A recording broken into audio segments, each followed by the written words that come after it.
doktor cerita pagi Kelantan. Antara istilah baru yang kita pelajari pada hari ini, tinting bola. Iaitu timbang bola. Itulah saya tanya Munawar, tinting saya dengar, tinting, timbang bola. Okey, itu berkaitan dengan sambutan Hari RTM ke-80 di Kelantan FM.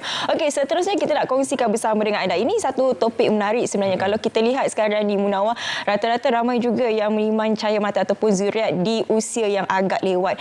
Mungkin disebabkan faktor kerja, faktor keuangan ataupun mungkin memang merancang sebegitu. Mungkin juga atas faktor kesihatan. Namun apa yang perlu kita ketahui adalah bila wanita ni hamil di usia yang lewat ini, pelbagai komplikasi ataupun risiko yang boleh berlaku kepada kesihatan ibu itu sendiri, termasuk juga kesihatan anak. Jadi kita nak memahami perkara ini dengan lebih lanjut. Kita bersama dengan tetamu kita pada hari ini, iaitu Dr. Rosilawati Abdul Ghani, pakar perunding obstetrik dan ginekologi UiTM Private Specialist Center UPSC. Assalamualaikum doktor. Waalaikumsalam warahmatullahi. Sihat doktor? Alhamdulillah. Ni satu topik yang sangat menarik ni sebab saya suka perkataan lewat usia tu. Yang pertama sekali kita kena bagi tahu definisi lewat usia. Berapa lewat ialah lewat. Kita nak tahu 30 ke atas, 40 ke atas bagaimana. Dan juga bagaimana sebenarnya faktor usia ini boleh mempengaruhi kualiti sel telur itu ataupun ovum doktor. Baik. Pernah dengar istilah age is just numbers kan? Yes, doktor. Baik, tapi dalam istilah kehamilan, pregnancy is just more than numbers. Okey. Lebih daripada nombor tu. Jadi rata-rata secara umum dah berdekat-dekat dia ambil nombor 35 tu. Oh, 35. 35 tu dah lewat. Cut off point. Ya.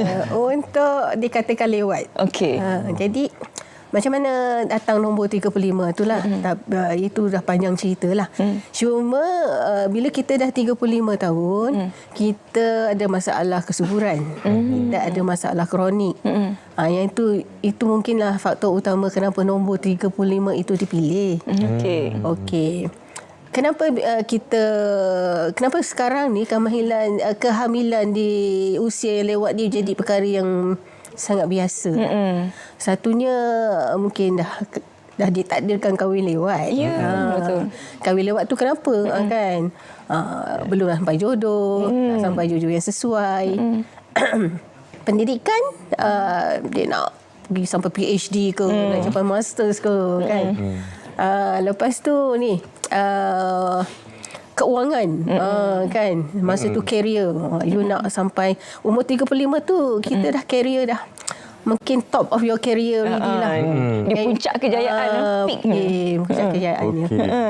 Tapi sebelum kita cakap benda yang negatif lah, kita cakap benda yang positif dulu. Itulah. Usia yang 35 ni usia matang. Okey, you emosinya stable, financial stable. Masalah-masalah yang dulu you dah dapat ni, you dapat rancang, dapat kawal. You boleh manage stress. You boleh manage orang-orang di bawah you kan. InsyaAllah you boleh manage badan you. Sesiapa yang health conscious tu, dia akan membuat diri ni fit and well. Okey. Kalau you sihat, kandungan you pun akan jadi sihat. Kan?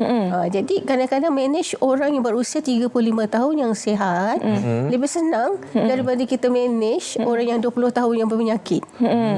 Begitu. Okey. Tapi kan doktor, bila kita cakap pasal faktor usia, lewat usia ni dengan kesuburan, selalunya dikaitkan dengan wanita. Macam mana pula dengan lelaki? Tahap kesuburan lelaki yang kahwinnya lewat usia pula. Wanita dan lelaki beza tau.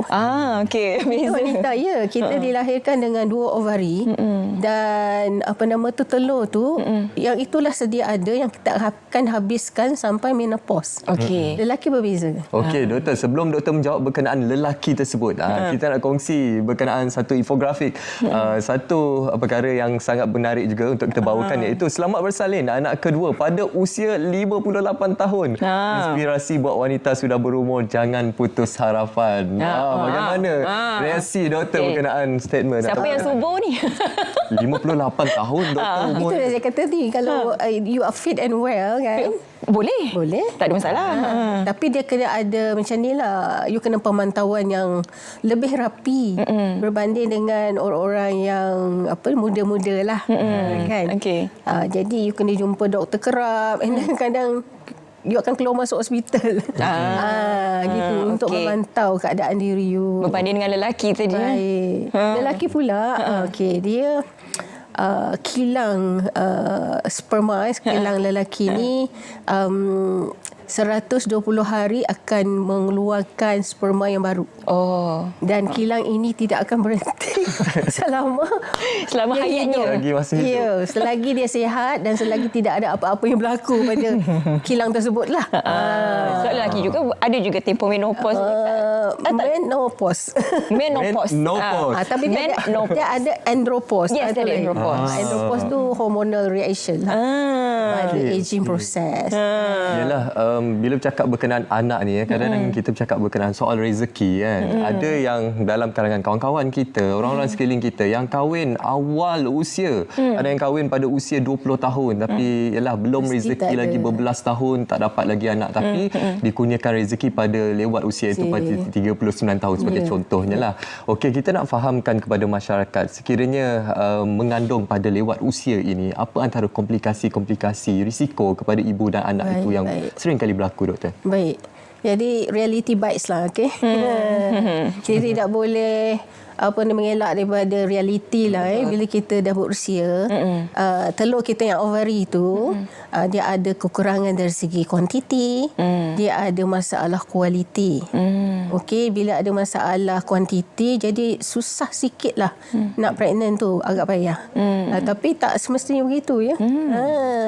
Saya salah seorang daripada Oh ya. Okay. Cepat saya pregnant secara spontaneous, secara natural. Tidak payah melalui proses-proses seperti IUI ke, IVF ke. Tapi teknologi perubatan ni dah makin meningkat ya. Jadi jangan putus harap, jangan putus asa. Kalau tak dapat, boleh usaha. Jadi risikonya dari segi telur yang tak berkualiti itulah. Okey, jadi bila telur yang tidak berkualiti itu ada masalah kromosom. Chromosomal abnormality. Bila itu berlaku, jadi kalau pregnant pun senang gugur. Susah nak melekat. Tapi bila telur tu sihat, ialah tak semua telur tu macam satu bag apple, tak semua yang semua rosak kan? Betul. So ada juga yang sihat. Betul. Jadi bila telur tu sihat, jadi bolehlah pregnant secara spontaneous. Okey, doktor cakap tadi dia memberi kesan kepada kromosom itu sendiri, kepada bayi itu sendiri. Apa akan berlaku? Mungkin risiko yang sering kali dinyatakan oleh pakar-pakar perubatan kalau anak itu lahir nanti. Baik, risiko kromosom tu bila dia sangat severe, dia akan jadi miscarriage lah, keguguran. Mana yang tak berapa severe tu, contohnya macam Down syndrome. Sindrom Down syndrome tu dia boleh hidup. Sindrom macam Edward ke trisomy tu banyakkannya little, tak boleh hidup. Jadi yang boleh hidup macam Down lah, yang sangat popular lah.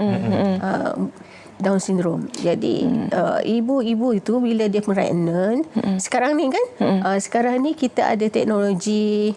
Jadi bila ibu-ibu tu start awal dia pregnant, awal dia kena jumpa doktor dah. Sebab masa dalam 11 minggu ke 14 minggu, kita boleh buat ultrasound, kita panggil NT scan. Knuckle translucency scan. Nak tengok sign tanda awal lah Down syndrome. Okey, yang keduanya kita ada NIPT test, kromosom test. Ambil darah ibu tu seawal 10 minggu, kita boleh detect fetal cell dalam darah ibu tu, check DNA. DNA test, fetal DNA test. Itu lagi tepat. InsyaAllah lah boleh dapat tangkap dalam 99% of Down syndrome punya. Jadi ibu boleh bersedia awal lah dari segi emosi. Sebab itulah antara kerisauannya bila mendapat zuriat ni di lewat usia. Pertama mungkin takut anak itu, ialah macam tadi ada risiko untuk Down syndrome, risiko kepada ibu, ada yang kata tak boleh bersalin secara normal, kena buat caesar sahaja. Jadi itu antara perkara-perkara yang menghantui wanita yang mendapat zuriat pada lewat usia ni. Yang juga difikirkan ialah dari segi recovery itu. Dari segi proses pemulihan itu sendiri, bagaimana untuk wanita yang sudah lewat usia ini? Okey, ada yang kebanyakannya memang sihat lah. A healthy pregnancy, sihat, pregnancy yang sihat, bersalin pun cara normal. Ramai yang begitu. Cuma risikonya memang agak tinggi lah untuk kena caesar. Okay? Ya. Sebab masa kita dah berumur ni, masa pregnant lah dapat semua tahu dia penyakit. Sebab pregnancy is a stress.